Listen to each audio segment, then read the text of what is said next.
So let's take a look at a chart that deals with the trigger transits for wealth. Now this is a chart of a student of mine who I did quite extensive amount of work for previously. And she had asked me this final question. She wanted to know what was going on in her life, in her chart, that allowed her to gain a substantial amount of money in one night. I believe it was at a casino, actually. So much money that they actually asked her to leave after many hours of these consistent gains. I thought that sounded fun. It seemed like a good thing to do, to either check the accuracy of her birth time, but also just to do it. And what we're going to go over are those basic techniques. We're going to use trigger transits, and we're going to use Dashas. We have to get both of those lined up. The Dashas shows that the season is ripe, the season is ready. We have to have the trigger transits activated to show that the seeds are sprouting. If we don't get both of those coming together, there can be potential, there can be a feeling of possibility, but it doesn't actually come to fruition because the triggers don't occur. So let's go ahead and start with the Dashas. So first of all, if we look at her Dashas, this cycle, the day that she got the substantial amount of money was April 11th, 2010. April 11th, 2010. So we're not going to go down to the 5th level of Dasha, although I think I worked it out to the 4th previously. Just to keep it simple, we'll just do 3.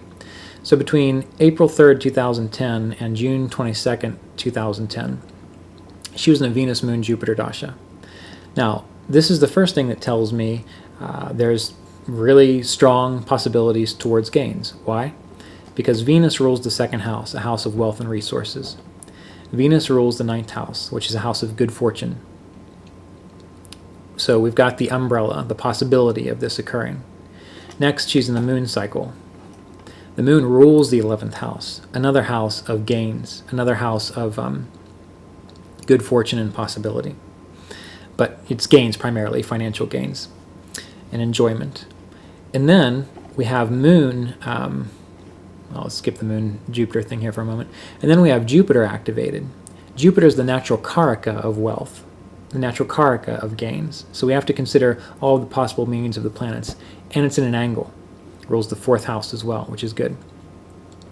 Now what's fascinating is from this particular example in the Rashi, in the Venus Moon Dasha, we see that the moon is in the 9th from Venus.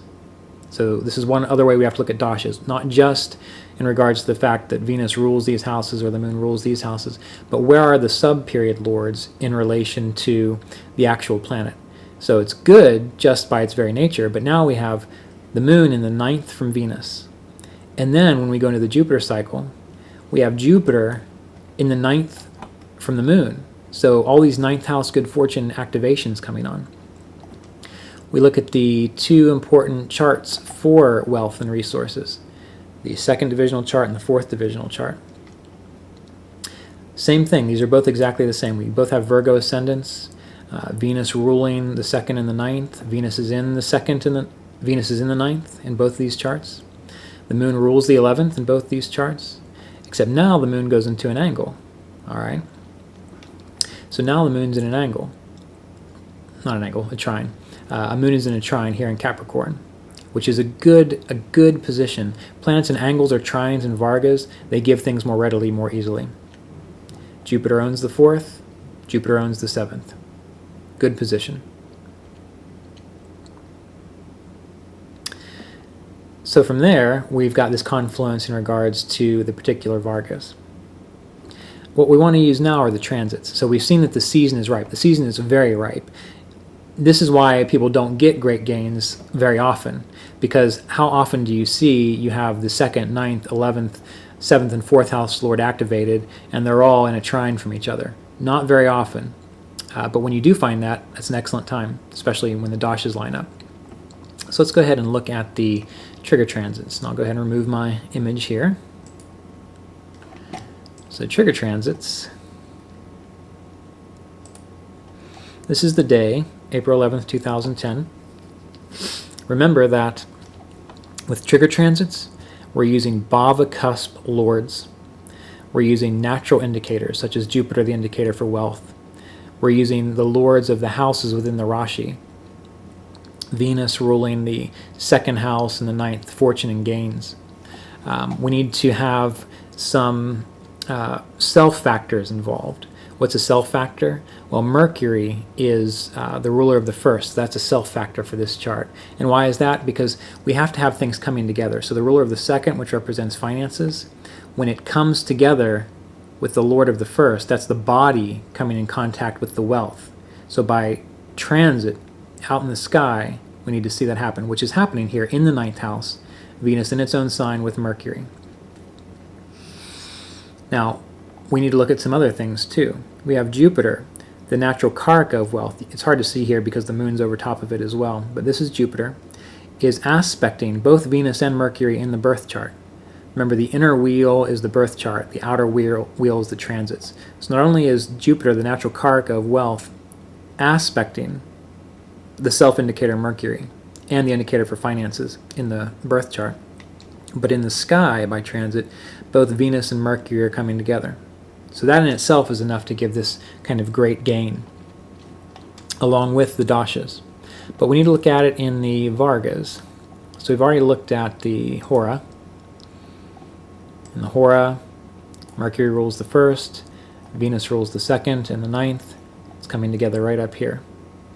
And these bhava cusps, they'll get more bunched up and a little more chaotic as we go up into the higher Vargas. You look at the Chaturtamsha, the fourth. We again have the ruler of the first, Mercury, and the ruler of Venus, the second and the ninth, coming together here. And Jupiter rules the fourth, which is the important bhava cusp within the fourth, which is wealth above and beyond our means. So it's not the wealth to pay our bills, to not be in debt. It's the wealth to have more than what we need, to be able to buy a house, to be able to buy things, bigger and better things, luxuries, vehicles, conveyances.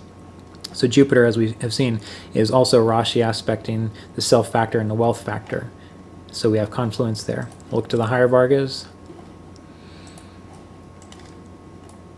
The D45.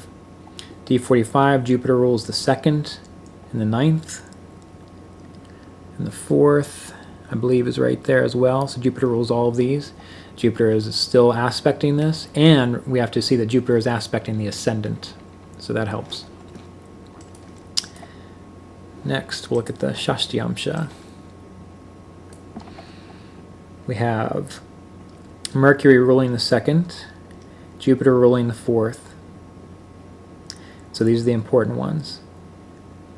Why? Because it's the second bhava cusp is for wealth and the fourth bhava cusp is again for wealth.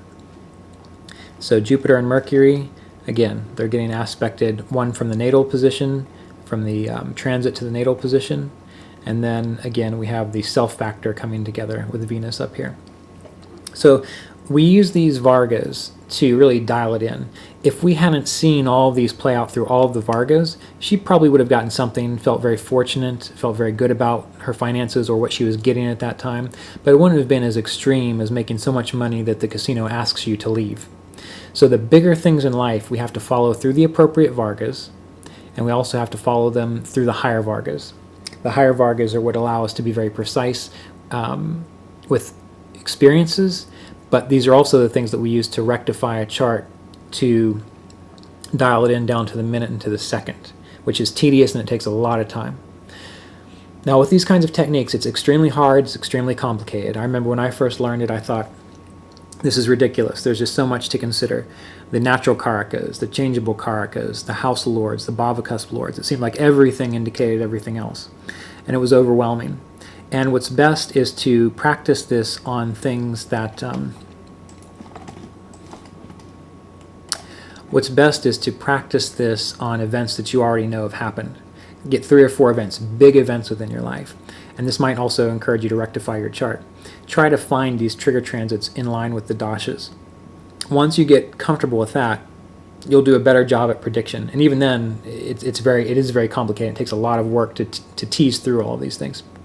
But if you can start with what you know, that'll get the technique in your blood, in your body, in your muscle memory. And then when someone asks you about a certain situation, a certain event, you can go, you can look it up and see when it lines up. And if the trigger transits aren't there, but the dashas are, they might feel like they're going to get something good, but it doesn't necessarily give as much as they would expect. If they all line up together, you can be certain, yes, that's a wonderful time for that event, you can plan on it. And this is how we use trigger transits and dashas. So I hope you've enjoyed the video, and we'll be in touch soon. Thanks.